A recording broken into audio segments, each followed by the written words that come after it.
నిమిషాల్లో సెకండ్లలోనే సమాచారాన్ని ప్రజలకు చేరవేస్తూ ఎంతో క్రియాశీలక పాత్ర పోషిస్తా ఉన్నాయి. కానీ రేవంత్ రెడ్డి గారికి యూట్యూబ్లు చూస్తే వెన్నులో పట్టుకుంటా ఉంది. యూట్యూబ్ ఛానళ్ల మీద అక్రమ కేసులు పెడతా ఉన్నారు.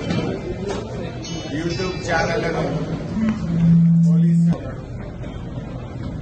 యూట్యూబ్ ఛానళ్లను కట్టడి చేసే ప్రయత్నం చేస్తున్నాడు. ఉన్నదంటే అంత ఉలికెందుకు రేవంత్ రెడ్డి గారు మీరు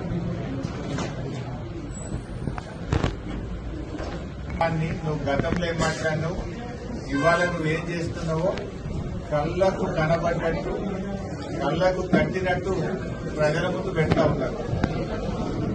నీ దొల్లతనం బయటపడ్డది. ఆ రోజు ఫార్మాసిటీ రద్దన్నావు, మళ్ళా తెల్లారే లేలే రద్దు కాలేదు అన్నావు.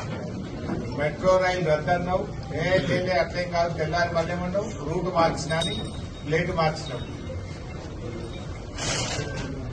ఏ నిర్ణయం మీద కూడా స్థిరంగా లేవు. నువ్వు 15 ఆగస్టు నాడు ఖమ్మం పోతివి, రుణమాఫీ అయిపోయిందంటే నర్సాపూర్లో ఏ ఊరికి పోదా రుణమాఫీ అయిందో అడుగుదామని. నర్సాపూర్లో ఏ గ్రామంకు పోయినా రుణమాఫీ అయిందేమో అడుగుదామా.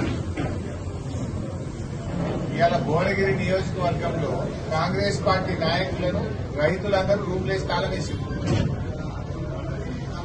రుణమాఫీ కాలేదని కాంగ్రెస్ పార్టీ నాయకులను రూమ్లలో స్థలాలు ఇస్తున్నారు ప్రజలు.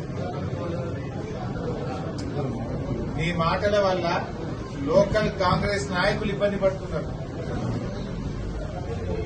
నువ్వు 15 ఆగస్టులోగా రుణమాఫీ పూర్తి చేసి తీరుతా అని చెప్తివి. 15 ఆగస్టులో రుణమాఫీ కాకపోయాయి. ఏమైంది? కాంగ్రెస్ పార్టీ ఎమ్మెల్యేలు ఊళ్ళలో పోతే నిలదీస్తున్నారు. కాంగ్రెస్ పార్టీ నాయకులను ప్రజలు నిలదీస్తా ఉన్నారు.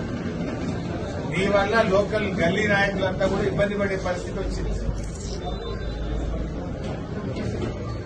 నీ తొందరపాటు వల్ల నువ్వు రుణమాఫీ పూర్తిగా చేయకపోతే MFSN ఛానల్ కు లైక్ చేయండి, షేర్ చేయండి, సబ్స్క్రైబ్ చేయండి.